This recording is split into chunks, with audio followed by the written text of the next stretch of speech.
you've travelled yeah. here, there, and everywhere doing it. Then All over the world, really, with football. Yeah, like Papua New Guinea, Korea, Jordan, Chile, Colombia, Brazil. been everywhere. I had about 50,000 follows from that video alone. So what would you say then if someone said to you, how am I going to make a real hop? What advice would I give? I was in New Zealand. 5 in the morning, I got a call from the stadium saying, "Oh, Greg, you've got to come in. Some of the signs have come down." It was as if someone put a stick of dynamite under every single sign.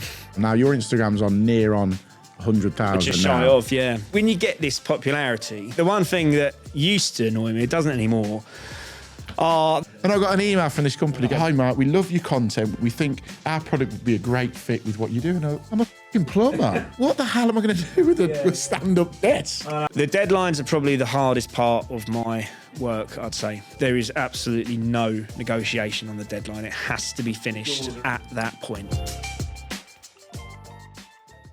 Right then, here we are, back. New year, new podcast. I think this is the first one, Jack, of this year, isn't it?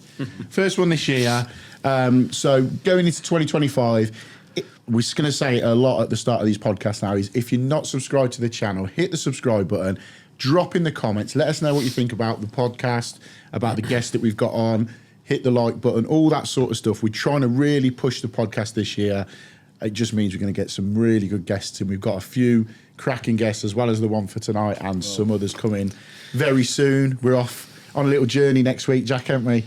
Down to the Big Smoke to have a chat with someone. So that'll probably be in the next few. So anyway, tonight's guest, Greg. I'm going to introduce you briefly, Greg, and then I'm going to hand it over to you to tell the listeners and the watchers exactly what it is, who you are, what it is that you do, because I asked you off camera, are you specifically a carpenter or an exhibition carpenter or whatever? Because there's, as we said, there's loads of different layers, isn't there? Different categories, yeah. So I'll hand it to you. Give a little sort of a brief description of what it is that you do. Yeah. I want to take you back, as we do on Trade Legends. I'm sure you've seen it and you're sure how it goes.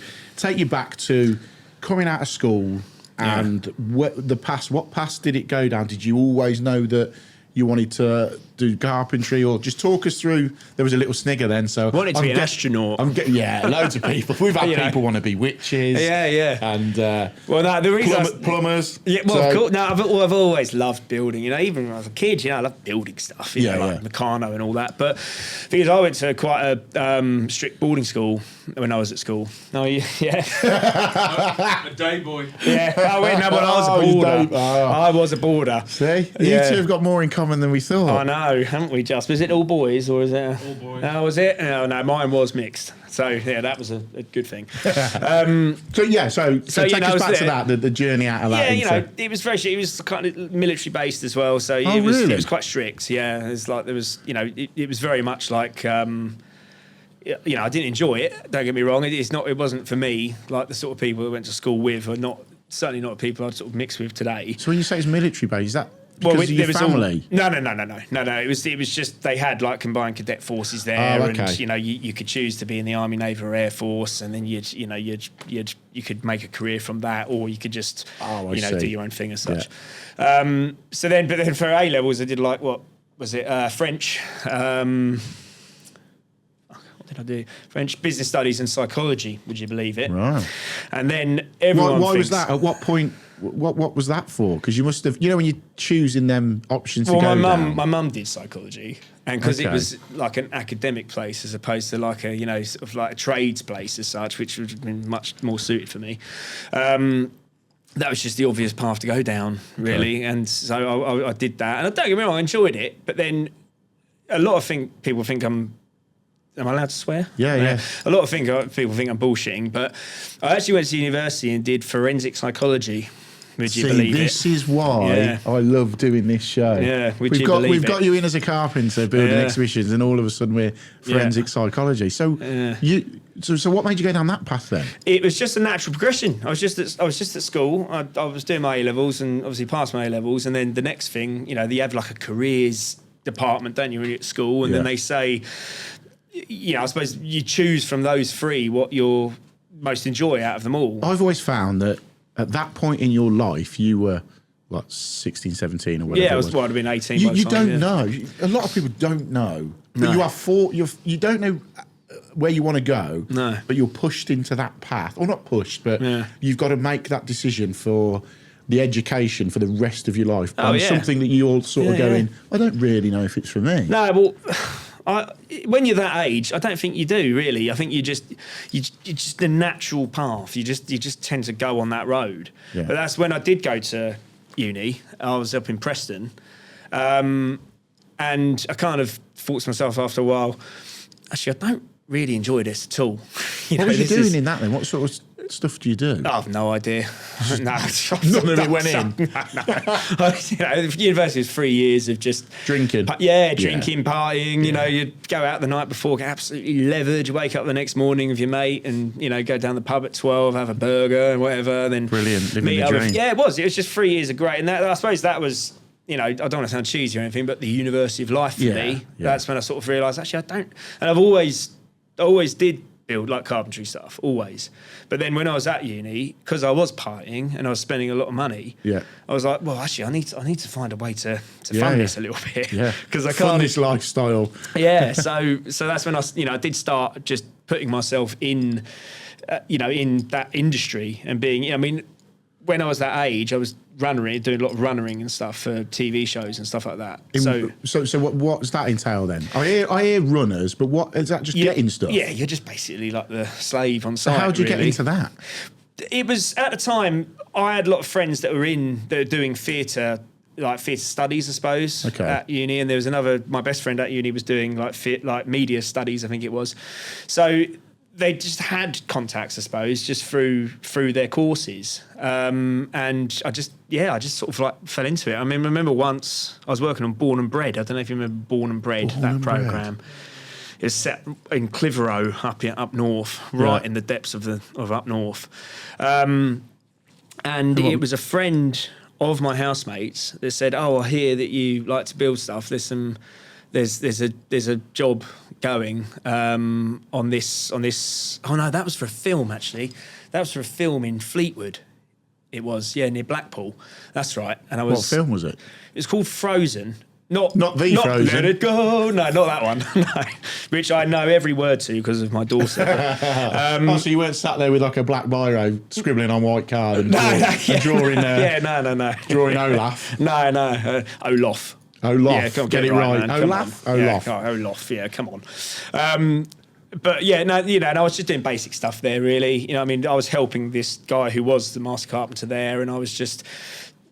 As I've got older, as I'm sure we all have realised, the only way to get good is to immerse yourself in it and see how others would do it. And then you think to yourself, oh, that's an interesting way to do it. I might try that myself. And then from that, you evolve your own skill from it, don't you? And you can even add your own stamp to it and all that sort of thing. So, it was just getting myself involved in those little pockets of the industry. Sometimes it's about who you talk to. In life, in general, always talk to people because you never know who that person knows who can get you in to do that or that. Yeah, or that. yeah. No, it is. And that was probably a prime example of it, a mate of yours getting you in there. Yeah, it was, And they, it's just as a result of them knowing that, I'd love to build stuff and do stuff and stuff like that. So, when I was like, 17, 18 and whatnot, I'd make a chest of drawers for my mum and dad or something. It was rubbish. Yeah. But, you've got to start somewhere, haven't you? So are you still doing this when you're at uni doing... Yeah. I was doing. Don't get me wrong. It was pocket money. You know what I mean? I wasn't earning like a wage like I do now. Like it was just a pocket bit of fun, money. I suppose. Yeah, really. And that's when I sort of started to realise that actually I don't want to be a forensic psychologist because if I'm quite honest with you, I don't actually understand it. So I just said to you what was it about? You ain't got a fucking clue. Well, no. I mean, obviously I remember parts of it. Yeah. But if someone was to say to me, "Oh, you've got a degree in forensic psychology, could you come and work for our firm?" Did you get the degree? Yeah, I got the degree. Yeah, I got the degree. So on paper, but you ain't got a clue. No. That's brilliant. I wouldn't have a clue really. I know it's like basic psychological stuff, but I certainly wouldn't be able to practice as a forensic psychologist. I think I'd be caught out pretty quickly. Yeah. It would be. Yeah, forensic. I do remember it was stuff to do with criminals and dealing with like grief and loss and all that sort of thing. It's quite deep. Yeah. But I think I sort of came to realise, really, in your head, all you're thinking about is bookshelves and dressing tables. Wood. Yeah, and my wood. Yeah, that's it. So where did it change then? Where was the pivotal bit where you've got away from your uni? I think it's when I left uni. Yeah, you got your degree and then... Yeah, so when I left uni, it's like, because I didn't want to leave it. You know what I mean? I thought and there's a lot of things from that which I still apply today, like, you know, like discipline in terms of sitting down with paperwork, because, you know, I much prefer to be doing stuff in my hands as opposed to sitting down, discipline and doing quotes and all that sort of stuff. But, you know, it's a necessary part of any trades job that you have to, you know, you have to sit down and do the paperwork, and you have to sit down and do the admin work. And, you know, that's, you know, for me anyway, that taught me that, you know, to be able to do that. But I think when I left uni and I kind of realised that actually, not only do I not know what I'm doing in forensic psychology, I don't enjoy it either. So I am just going to pursue my passion further. So I started working in general, really, for like builders. I was like hanging doors and putting skirtings on and all that sort of thing. So just your normal, typical carpentry sort of stuff? Normal sort of stuff. And then I remember I saw a job because at uni as well, I was building a lot of stuff for the theatre society. There was like a theatre society there. I used to build a lot of sets for them, you know, for their stuff, you know, basic amateur stuff, you know, when you're at uni. But then I started doing work for a company called Spirit, who do like all you know, like all the Michael Flatley dancing and all that, all the river crazy dance stuff. river dance stuff, which just freaks me out when I watch that. My missus got me tickets to watch Riverdance down in London. Yeah. Amazing. Absolutely. Mate, I ran for the bus the other day. I was nearly sick, let alone what they're doing with their legs. Like, there's no way I could do it. But yeah, that's what I built. I remember there's a Spirit of Christmas show that they did, and I had to build all the props and set for it one year. And they got me a little workspace down in Wimbledon where I was living at the time, and you know, it was great. I loved it. I loved every minute of it. And then from that, I just started thinking, oh, you know what? If I manage that, I can probably push myself a little bit further. Yeah, but even that's a big thing to just sort of do on a whim, isn't it? Yeah. Well, I mean, obviously, I had some experience behind me at that point, but you know, I suppose it is very different to building, you're putting on door frames, and putting on skirtings and that, because I was asked to build like a turkey. I suppose because there's no right or wrong way of doing it, is there? Not really. I mean, well, I suppose there's the some basics wrong of ways, it, but you know, say you're hanging a door, if you put them latches in the wrong place, that's scrap. It's done. Exactly. Whereas with that, you can tweak stuff. Oh yeah, you can always fix things. Yeah, you can always make it work. Yeah, I mean, you know, I had to build like a chimney as well, like that fell down and then Santa had to walk out of, and as well with that chimney, we had some like roofs that wheeled next to it to make it look like a rooftop and all that sort of stuff. And you know, that's really cool creative, stuff. Isn't it? Yeah, it is. Yeah, and it's, you know, it's when the hard work that goes when you build it, when you actually see the finished product and you see people watching it and appreciating it, that's when you're like, oh yeah, that's really cool. I really enjoyed doing that. Yeah, there's some blood, sweat, and tears along the way, but like there is everything, I suppose, isn't there? Really, but then, so after that, actually, I was just looking around. I remember on londonjobs.com, I can remember it was called. I saw an advert for carpenters needed for a signage firm in Sidcup in Kent. And they said, international travel is involved and it's on tournaments and stuff like that. And then, I just, put my interest in for it. And then, I started working for this firm, which still, subcontract to today. And they do all sort of like major tournaments, like major football tournaments. And, so I've done a lot of FIFA World Cups and UEFA Champions League. I was working on that for like 7 years. A lot of like... So doing what? So say you go to the World Cup, what is it that you're doing then there? So you're branding the stadiums, essentially. So you're branding the stadiums with the branding of the event. Boardings and... Yeah, so like, it used to be the signs on the pitch. So it used to be like all the, the timber frames that go around the pitch, and then you'd clad them with what they used to be plywood boards, and they'd be branded and all that sort of stuff. And then you'd be going around the rest of the stadium, like in the vomitories, they're called. I don't know if you know what a vomitory is. No, he will. Yeah. No? Go on. When you walk in the stadiums, when you walk to your seats, essentially, you might go to block 113, for example, and then you've got like a big concrete fascia essentially when you walk into your block. So all those open areas in the stadium are branding space. Right. You know, you can brand it and you can put colour to it and put, you know, FIFA World Cup, blah, blah, blah, or, you know, UEFA Euros, whatever in there. So you've just got to basically... It's like prime real estate, isn't it, for the... Yeah, it's just advertising space, I suppose, you know, and that's the thing. And like all the concessions as well, like where people buy their, you know, food and drink, and all the merchandise shops and VIP areas and all this sort of stuff. So, you know, and again, as we touched on before, you get in quickly and you get out quickly. So you've got to make solutions in order to put them up, not cause any damage in the existing stadium, and then take them down, and hopefully in a sustainable manner, and get out of there. You know, so you find yourself in a VIP area, for example, in a VIP lounge. Like for this, for example, if you didn't want any of that damaged, you'd build a big timber frame, which was self-supporting, and then you'd brand it with some fabric or PVC, or, you know, you clad it and put some vinyl on it or something like that. So, yeah, again, you've got to be creative. You've got to make it work. You've got to get over the problems that are coming day to day, aren't they? And there's many on events. Yeah. There's like, always, I say with my trade, a lot of plumbing is problem solving. It's the same as yours. I think a lot of trades are like that. You know how to do the job. Yeah. It's when you come across something that isn't your day-to-day stuff, or you've got to get onto that wall, or we've got to get onto some sort of heating. It's getting past that problem. Well, I remember one time in particular, I was in New Zealand. It was the under-21s Men's World Cup, it was. And I was in Wellington. Right. And the night before, I bought my wife an engagement ring. So I got, and, you know, obviously engagement rings are a bit pricey, you know, for your pocket. So I was like, oh, wow, that's a big chunk, but I'm going to get pissed. So I did. Very, very, very pissed. And then the next morning, about 5 a.m, I got a call from the stadium saying, oh, Greg, you've got to come in. Some of the signs have come down. I was like, oh, God. All right, well, it was quite windy last night, I suppose. So and I went in.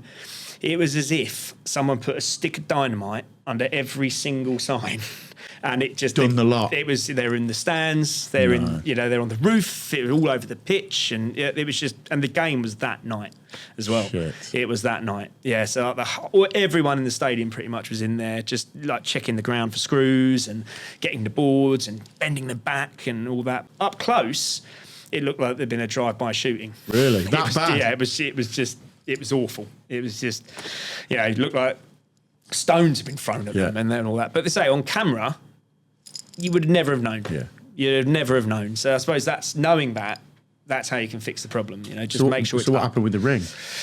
Well, she's wearing it. She got it. Yeah. I thought that was going to go something like, went there next day, lost the ring. Oh, no. All ended in tears. Because you say your missus is Australian. Yeah. So you've been over there in Australia as well. Yeah. You've travelled. Oh yeah, I've travelled everywhere. I've travelled all over the world really with football. Yeah, like name a few. There's been like Papua New Guinea, Korea, Jordan, Chile, Colombia, Brazil. So you've been everywhere. Most are you sort of flying in, grafting, getting that done and out again? Well, you tend to fly in, and the first sort of 2-3 weeks is real hard graft to get it up and get it done. And like I say, in events you do get problems. Like you do get, and it's mainly because camera angles or like wires are where they're not supposed to be. You've just got to make it work. So the first few weeks are really hard going, and then the tournament's on. So you're pretty much on standby for like a week or 2 weeks or whatever.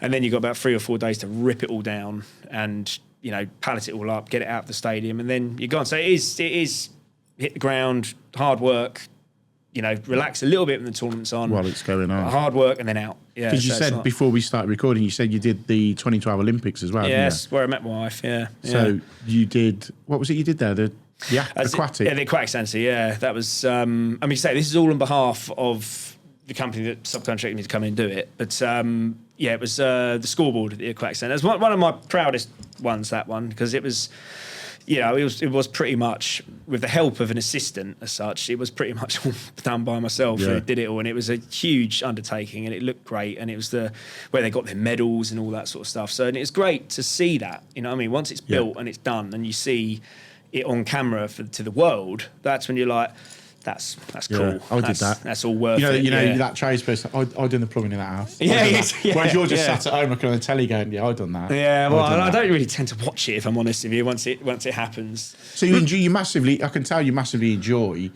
the whole exhibition stuff. Oh yeah, man, I love it. Yeah, it's what I live for. So really. you don't get, Mrs. Smith down the road bringing you up to. Oh yeah, you do. You still get that. You do, yeah. You do that, especially when COVID happened, like because the exhibition event industry. Of course, yeah, died on its arse overnight, wasn't it? Well, I was actually in Australia when the lockdown happened at my wife's mum's house, and I had because obviously the time difference overnight, I had about 6 months of work just cancelled just before my very eyes, shit. And I was just like, shit. Yeah.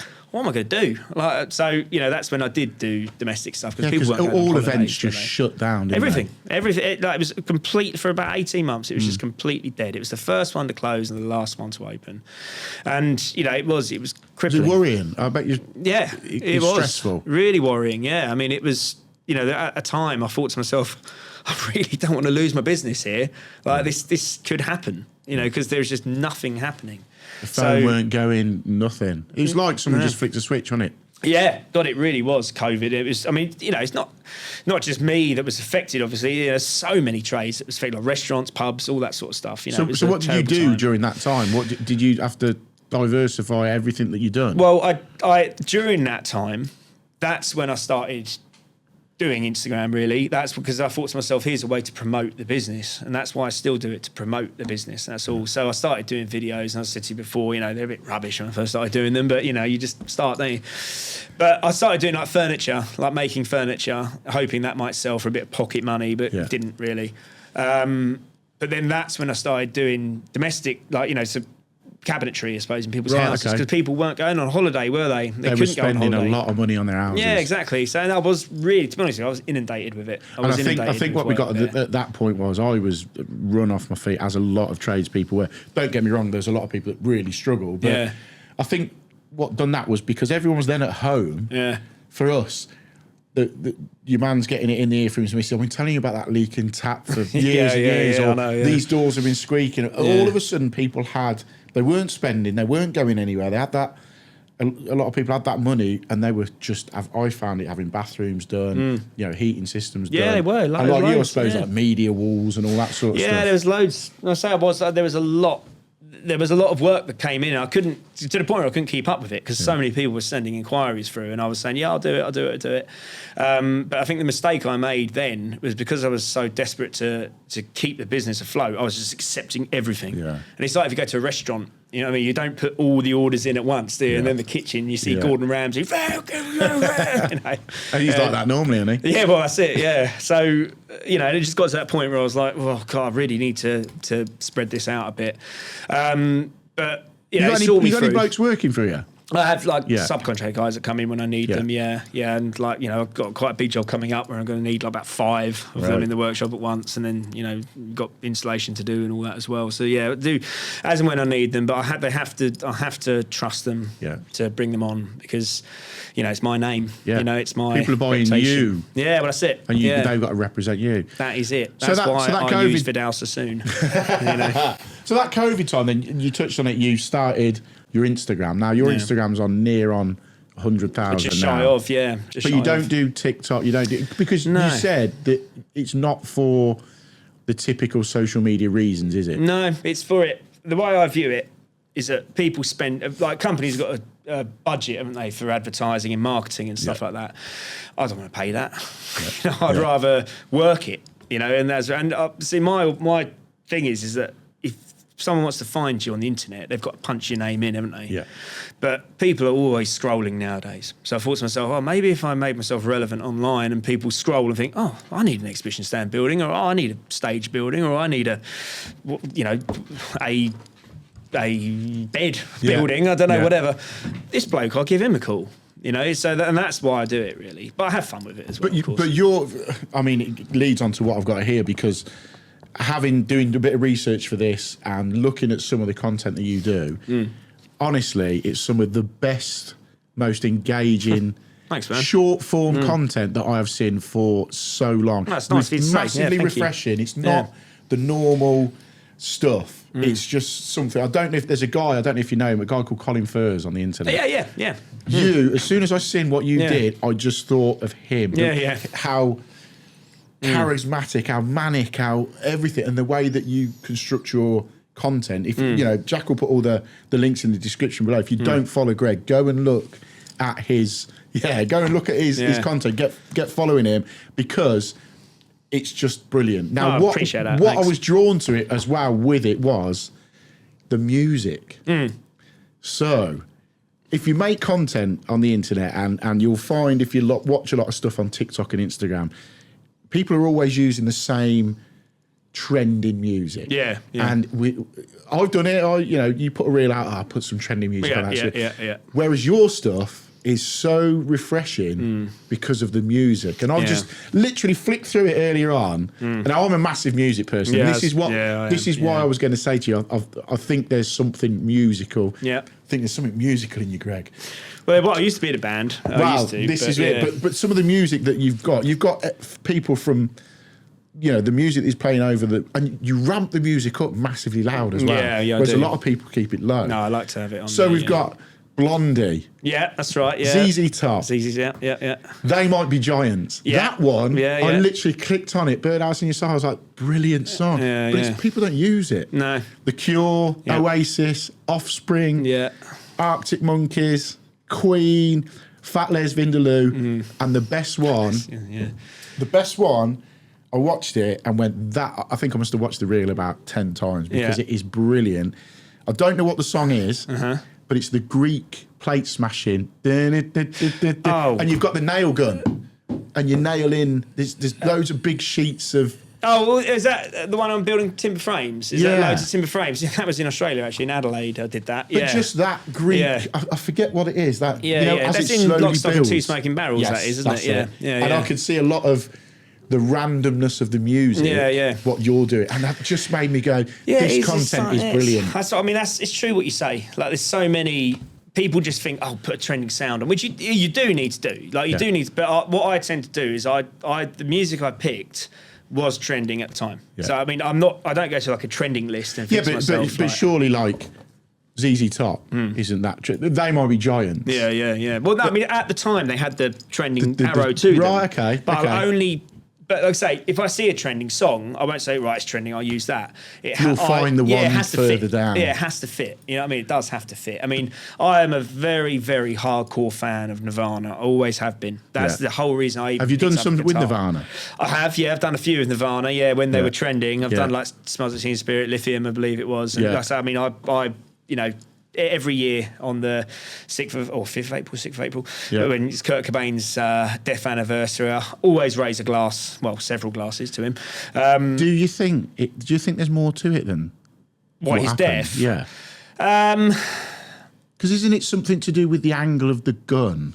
Well, I think they're saying about the length of it. Can't get I love way. a conspiracy. Yeah, they were saying that way. No, honestly, with you'll back me up. Surely. Yeah, no, it is because they were talking about that. There's something like the way it was. He couldn't have pulled the trigger. Or there was something. No, there was stuff around it that couldn't have been done if he was on his own. Or it's the potential for it, of course, but I think he just had a lot of issues, Kurt Cobain. He really did. A total musical genius, in my opinion. Yeah. Like, he was the voice of a generation, and he's continuing to be the voice of my generation. I try and pass it on to my kids. All they want to listen to is Taylor Swift and Pink. And I always say to them, let's listen to Aneurysm from Nirvana. Proper music. But I try and get them into it, but they just won't get into it. And if I could do every single reel of mine in Nirvana, I would, because I'm that much of a fan. Right. But I just think the broadness of the music that you choose for your reels, as I say, from They Might Be Giants to Queen to Fat Les. Obviously, the Fat Les is stuff around the World Cup sort of stuff. And obviously the Oasis stuff would have been, I assume, when they said that they were touring again. Yeah. So, but I like the fact that you're flicking through reels on your stuff that instantly it's not the same shitty trending thing that's right at the top. You're looking at it and going, right, let's pick.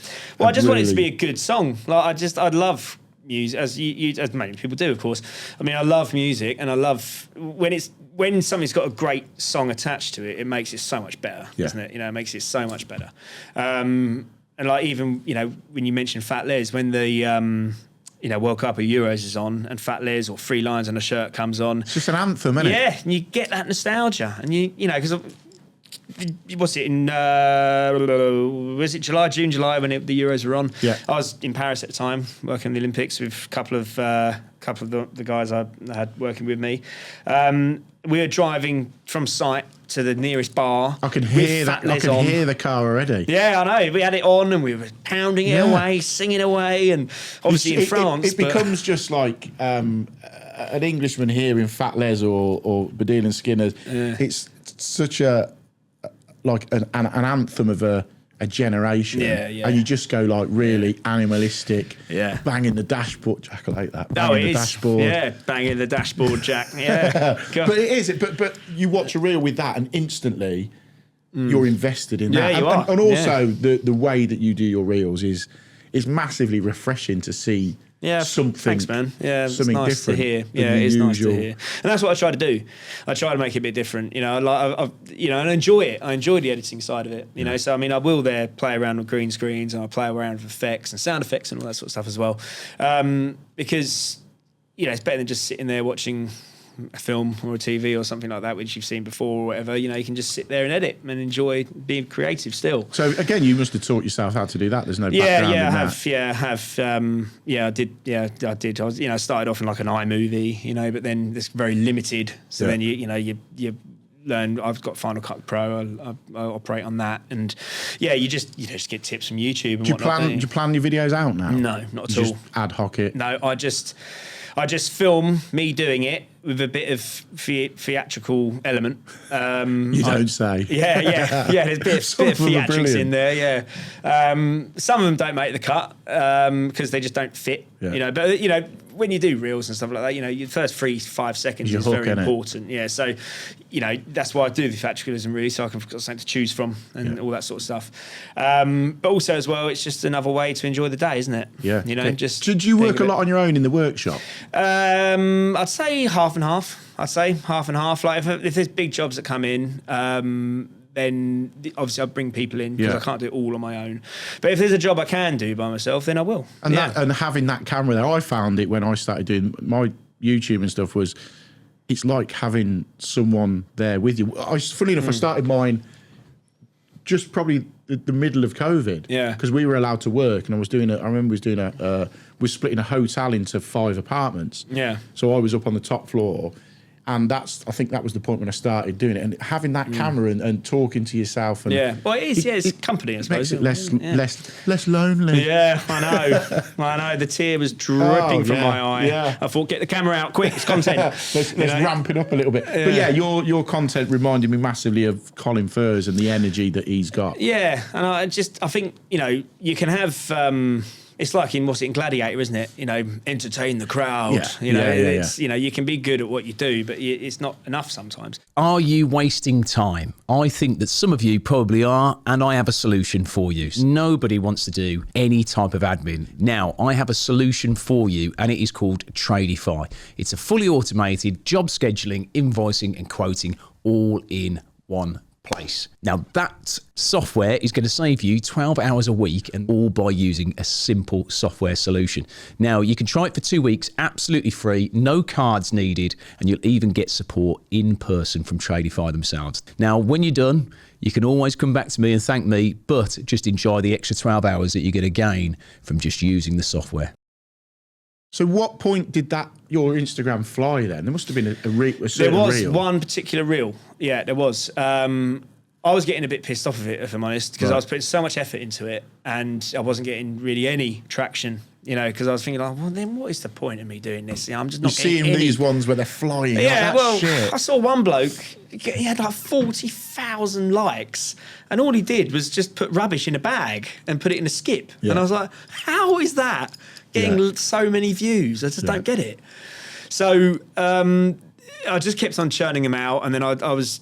there's one guy I listen to on Instagram. He's called Brock Johnson. He's like a Instagram growth coach as such. I listened to a lot of his stuff, and I took a lot of his advice about consistency and all this. And then there was one reel in particular I put up which is pinned on my page, It got about nearly just shy of 8 million views. And Jack will add it in. If you watch on YouTube, you'll be able to see it. you'll be able to Be put that here. in. Yeah, it'll be there.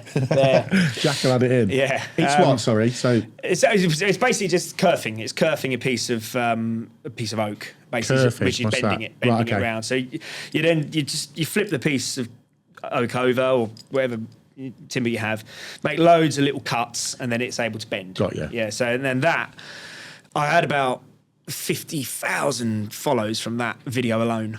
Wow. It just.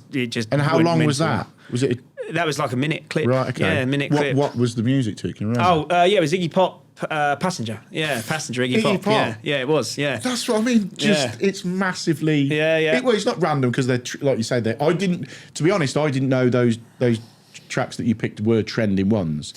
They're not trending in the top 50 or anything, But they are still got the arrows on You've still them. got the arrow. Yeah. So that's all. But That's to the only use an requisite. Iggy Pop track against that, Yeah. most people would use like Taylor Swift or whatever. Yeah, I know. Well, I just won't do that. No, But no, way. it adds that to it. And then I did one not too long ago, maybe about 6-7 months ago, of me again kerfing an MDF panel, Right.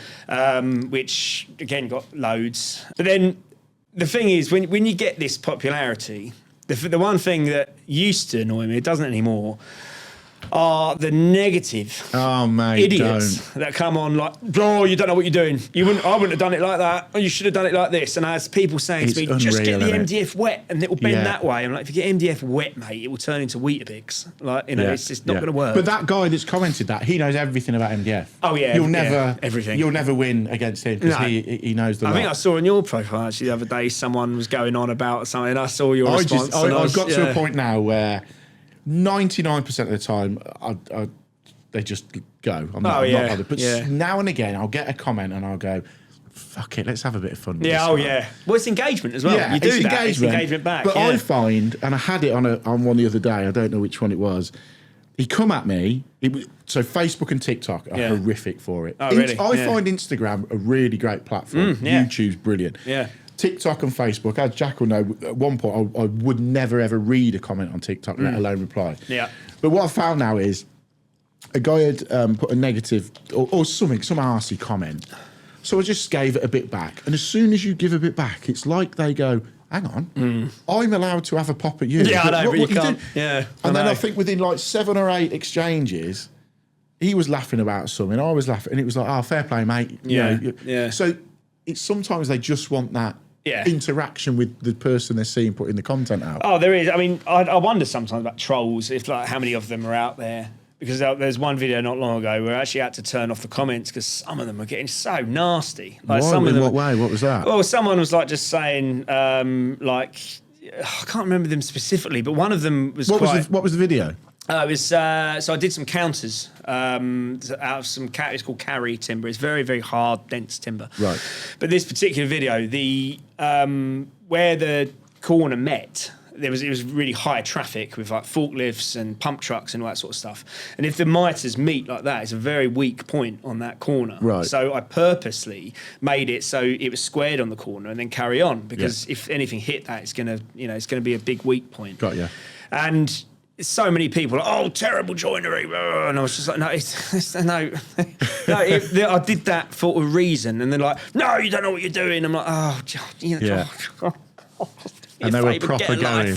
Oh, some of them were, yes. I mean, people were as well, like, one of them even said something about my voice, like, oh, your voice is so annoying or something like that. And another one, like, oh, your accent is so annoying or something like that. And I was like, well, I'm sorry, you're going to have to blame the county of Essex for that one. Yeah, I'm take it up with them. afraid. Yeah, I can't help But you people there. just anything yeah. to have a go. And I like it when two people are having a go with themselves and you just let it run. Oh, yeah. And you just every day yeah. so you'll pop back on and say, oh, and it's like Yeah. 87, 88, 89. Yeah. But, you know, in that same breath, though, you do get a lot of people being really nice. Yeah, like, yeah. you get loads of them, like, asking you advice and saying really complimentary stuff to you. And, you know, and that makes it worth it, you know, for me. You know, if I can give some form of influence or some form of inspiration for someone to try what I'm doing in that video, then great. You know. So what would you say then if someone said to you, how am I going to make a real pop? What advice would you give advice them? would I give? Yeah. So say someone's building the carpentry one, for instance? I'd probably say have a good hook, have something that's going to, because if they just see someone carrying something in on the first 3 seconds, there's yeah, so it's obviously your hook is your first 3 seconds. Yeah, you need to get You know, when that. you're flicking through, it's that point where you go, Yep, that's got you you. needs to have it. Don't show stuff which is simple, like just like I see so many videos of people putting if they're 2 unlevel pieces of timber, they put like a nail or screw in and use a claw hammer to make it level. There's about 1.5 million of those out there. Don't do things like that, because most people worth their salt would know that. Do stuff which is interesting, which shows a progressive method of doing it, I suppose, and also just show your personality. Yeah. You just need to be yourself and show some personality in there. Be a bit silly, be a bit jokey. You know I what I always mean? sort of say be a little bit of a caricature of yourself. Yeah, I Just suppose, ramp yourself up to 12. Yeah, exactly. But then also as well, I think it's very important to, if you don't tell people to like or follow, they won't. Yeah. You I need found to that say, on YouTube. Yeah, you need to, yeah. It sounds like you're Subscribe. begging. And then on videos when I do ask, it literally goes... Yeah, it does. It does go up. And yeah, I've big time. consciously gone, right, I'm not going to say it for a couple of videos. It flatlines. And when you ask... Yeah, it does. It does. And it's just like, unless you actually tell them to, they won't know how to, or they won't know if they need to, and that. So if you do encourage it, then more than likely, some people will. You will. But I suppose really consistency as well. You just need to make sure that you are consistent, even if it's every 5 days. You know what I mean? It doesn't have to be every day. You can do it every day. You know what I mean? Unless it's your full-time job. As long as it's every 4 days, every 3 days, every 5 days, whatever, as long as it's consistent and the algorithm sees it, then It's always the algorithm. Yeah, isn't it? Me and mine, the algorithm, I tell you, we're at constant battles with each other. Would you ever go into the longer format stuff, the YouTube stuff? 'Cause I think what you do, I know it's time wise, but I think would be quite entertaining to watch. If I was you a full time, build some really cool thing that a company's asked you to do. yeah. I'd like to do it. There's 2 things there, I suppose. One, obviously, when I film everything, it's all in portrait. Yeah. So, to put that to YouTube, well, you've got landscape and all that sort of rubbish. But the other one is time as well. It's because when the event and exhibition industry is very much like London buses. You might have a month of absolute nothing, and then in the space of 2 days, it just explodes into some nuclear reaction, and then you've got Goes more mental. work than you can even handle. And I bet you've got massive deadlines and that as well. The deadlines are probably the hardest part of my work, I'd say. I would say, without a doubt, the hardest part, because there is absolutely no negotiation on the deadline. It has to be The finished. doors are open at 8 o'clock on exactly. that Saturday. It has to be finished at that point. And if it's not, then you just quite simply not only won't get paid, it's possible someone could sue you. Really? Well, yeah, because, their product's not up to, if they're displaying their products and it's not I guess, available to, and they've spent a lot of money in the exhibition space, especially for an event, like it's a televised event, it's going to cause you some problems. So it's really important that you take on a job that you can finish. Have you ever been up against it where you're going, I need 12 hours and I've only got 6? Oh, yeah. Oh, God, And is that stress? So many times, like more times than I can care to remember. And like other friends of mine and colleagues of mine that had the similar sort of career path to me in events, like my best friend Aaron, for example, me and him, we're always talking about, the deadlines and how we've been up against it and we haven't been able to have any sleep and all this. I mean, one event in particular, I was up 20 hours a day for about 2 weeks, just trying to get it done. Because there's so many obstacles in the way. What was that? Because I know you've got some NDAs as well, haven't you, that you can't speak about? Yeah, probably best I don't say it. But it was an event in a stadium. Right, okay. Yeah, it was a... I take it you hit the deadline, but... Yeah, it always gets done. Have you ever not hit one? No, it always gets done. Even if you have to rope people in? And... There might be seconds before it is that close? Yeah, it really is. Yeah, it really is that close sometimes. It can get that close. And you're like that then? Well, yeah, because you've got adrenaline flowing But through you. I bet if you say you've been on that, let's say, for instance, you've been working on it 20 hours a day for 2 weeks and you get it finished 8 minutes before the start of whatever it is, and it gets done, the event happens, right, go on, Greg, take that down now. You'd be like, Well, fuck's sake, well, I've just busted my arm. This particular event, it was one game. And then the next day we were taking it down. And how long was the build? How long had you been on it for? Like 3 weeks, yeah. Shit. And then it was up for one game, and then we had 3 days to take to take it down. 3 days to get it down. Yeah, it does come down very quickly, very, very quickly. Because like I said to you, it's got to go up quick, it's got to come down quick. So it does. So would that get reused somewhere else? No, Okay, not just- really. Because say, for example, an event I've worked on, like the 2019 Women's World Cup in France, which I worked on, that is not what this event was. Just Disclaimer. yeah. But there's never going to be a Women's World Cup in 2019 in France Course, ever yeah, again. yeah. So what tends to happen with it is it tends to, the industry now, they recycle stuff, everything gets recycled best way it can and stuff. But, there is stuff and stuff that isn't. But, it is, you do need to be sustainable in this day and age, really. And it does, the vast majority of it does get recycled. Yeah. What's the best event that you like doing, or the best thing you like building? I Is there a think certain thing? like promotions, I'd say, are the best ones to do. Like promotions, simply because, or an exhibition stands, really, especially if it's a really big one, a really cool one.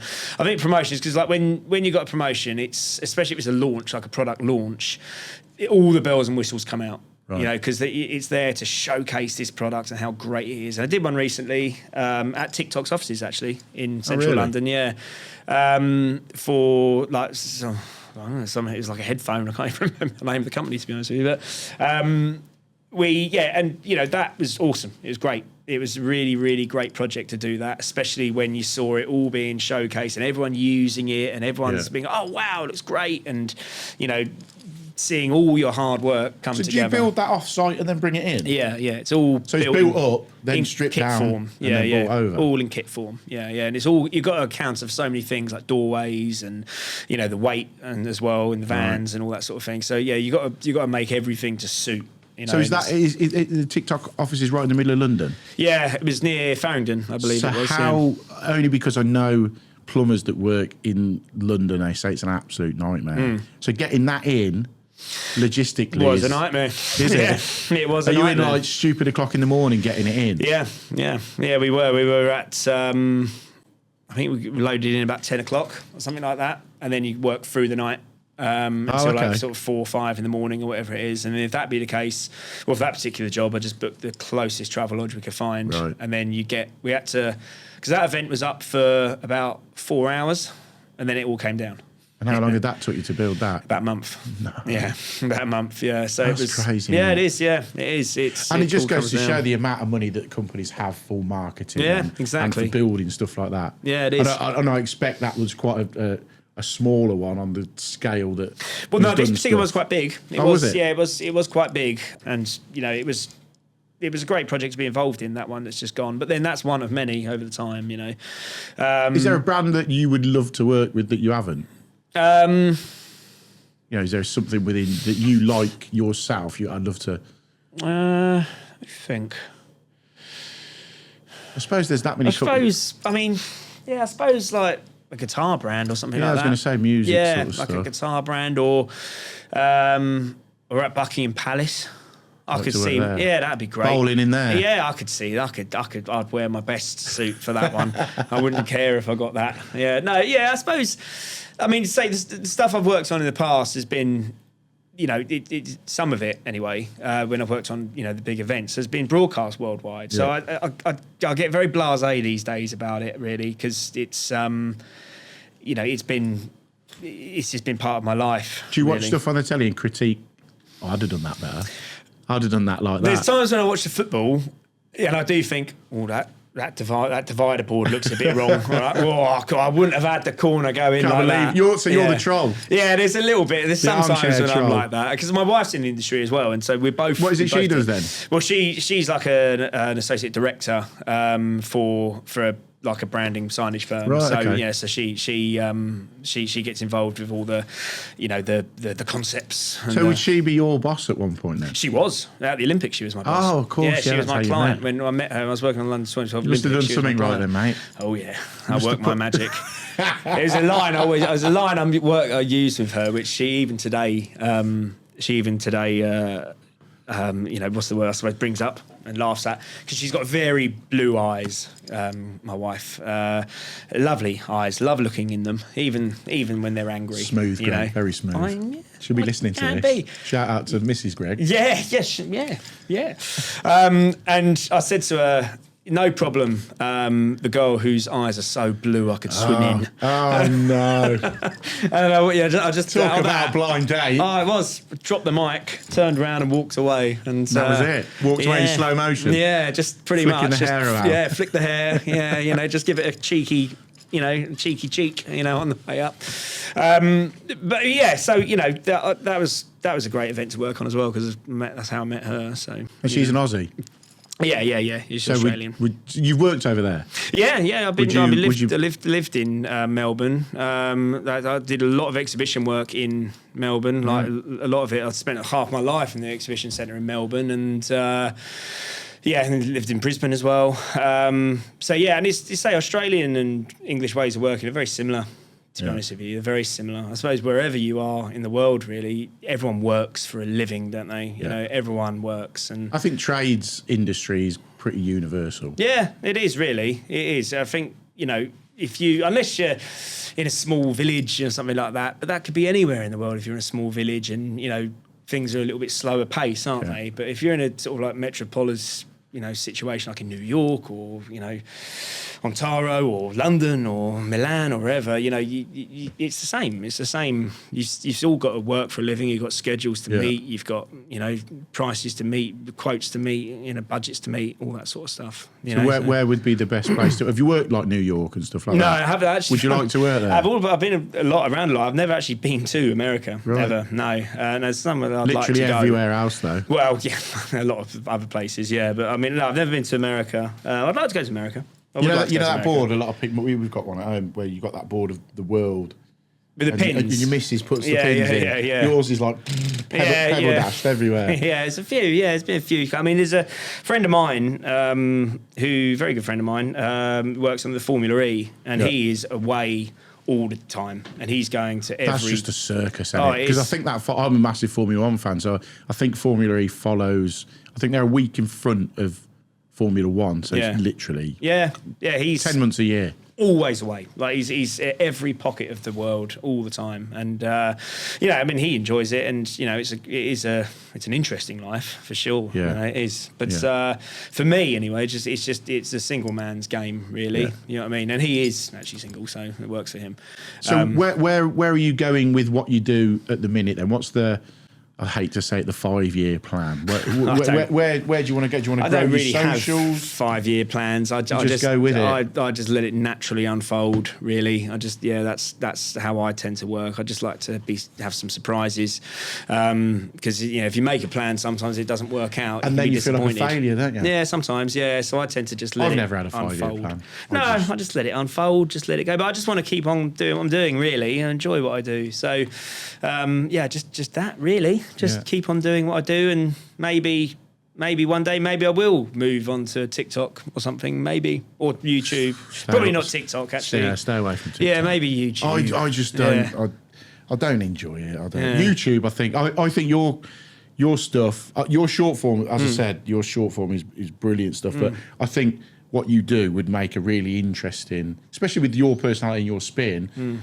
It would be the Colin Furze effect. You would be that sort of persona in long form, and I think it would be really entertaining. I mean, you can make money on YouTube as well, can't you? That's the thing. Yeah, you can make a few quid on if you YouTube. can be a content creator full time. But surely with your figures on Instagram, you must be getting a little bit off that. No, I get nothing. Are you not? No, I don't get any money on Instagram whatsoever. No, are you monetized on Instagram? I am, and I've got subscribers and that, but you don't make any money. You don't make any money from the platform, but you make money through the clients that come in. Because that's the way I view it. But no, I don't make. So I suppose you use your Instagram then as a CV. Yeah, way, pretty much. An online CV, just portfolio. There's so many times when a client might say, "Have you done something like this before?" And I'll just send them the link of that post. And what's the reply back from that? Is it, first of all, you're fucking mental? I get a few of them, yeah. I've had a But few then they of them, know what they're buying into then. Yeah, And a yeah. lot of people will go, this guy's great. We want him to I do get, stuff. I get, there was one in particular actually where I sent it through, and the client said, "Oh, I think my husband follows you actually, and he's mentioned you in the past." And I was like, well, that's good You're to know. in. You got the job. Yeah. So exactly. So then there's an example of how, if you're out there and you've got a reach, and people, I'd like to think would be able to trust me to move forward with their job, because they can see what I can do. It's not just a case of saying, here's a picture of the finished product. I can actually say, here's how I got to that finished product, and this is the process that goes into it, and you can show that you've got, all the tools and hopefully an idea. Do you work with any brands? Only at the moment, Hard Yakka. They Which sent me Australian some stuff. brand? Yeah, and I've bought their stuff even before they sent stuff to me. That's all, and I love, it's very comfortable stuff. And I just like the checkered look and all that. So but apart from that, not really. Would you? Really. Would you be? Because I just think you're a massive draw for a company. I don't know what company, but whether it be a laser level or a level company or whatever stuff that you use within what you do. I just think you're a very against the grain content creator that is massively appealing to watch. I mean, that's, again, it's really nice of you to say, man. It is, it's I've just been blowing smoke up your ass this whole podcast. That's it. Yeah, that's I want an exhibition doing it. that's it. No, I take these off, the smoke will come out, I reckon. Genuinely, I just think as a brand, if any brands are watching, I don't know whether you're susceptible to work with brands, but I just think they're the right ones, I suppose. I'm not one, I do it to bring in the projects to continue to do what I love to do. I don't really want to become a salesman, on Instagram. I've seen a few people do it whereby they just guys punting them lights about. That's what it is. Yeah, exactly. MJ 225. But I've had some jewellery firms contact me in the past and saying, "Oh, would you wear our jewellery?" I'm like, no. I will not wear your jewellery. Well, what relevance has that got? I had I think they were like a Chinese firm. I'm not too sure. Actually, I think they're Korean. They had like a exercise bike. Like it was like a Peloton thing. sort of Peloton-y sort of thing. Would you be interested? And I'm like, well, not really. No, it's not really what I do. I had one. Again, I think they must send these like blanket emails out. You remember years ago, there was that thing where people should stand up when they're working, like in an office. You should stand up because it's better for your posture. And there was this desk that moved up and down. And my mum's got one of them. And I got an email from this company again. I think it started out, "Hi Mark, we love your content. We've watched what you do. We absolutely love it. We think our product would be a great fit with what you do." And I opened it and went, "I'm a fucking plumber.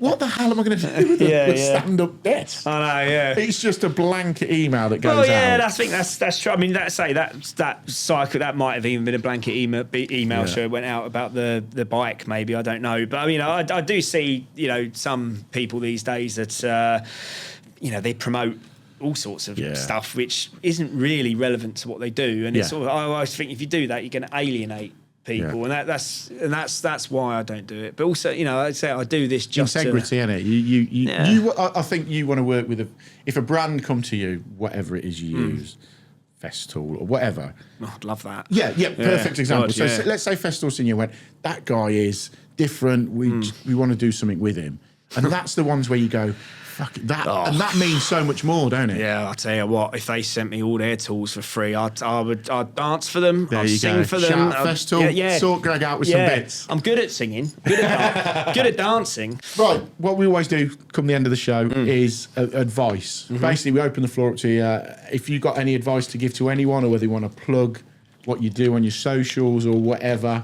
Well, I mean, people coming into maybe the exhibition thing, because like I said to you before we started recording, I said a lot of people think it's like a young man's game, don't they? Because it is so 20 hours, and you're like you said, you travel in the world. So with the event side of things, I mean that's all for for other companies as such. But if you did want to get into set building and exhibition work and all that,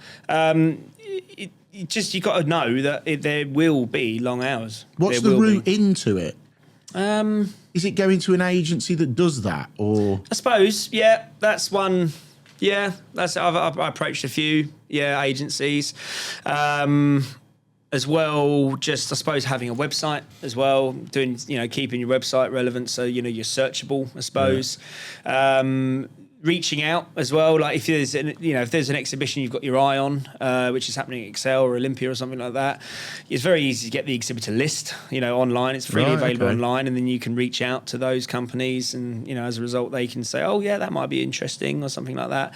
And the other thing is obviously doing it on social media, like getting involved in social media, because algorithms are out there, and if someone is searching on Google to exhibition building firms, London, Essex, or whatever, and then they go on their Instagram, it all connects, and it all that will be pushed towards them. So I suppose that's the only advice. And the other thing is just to want to do it.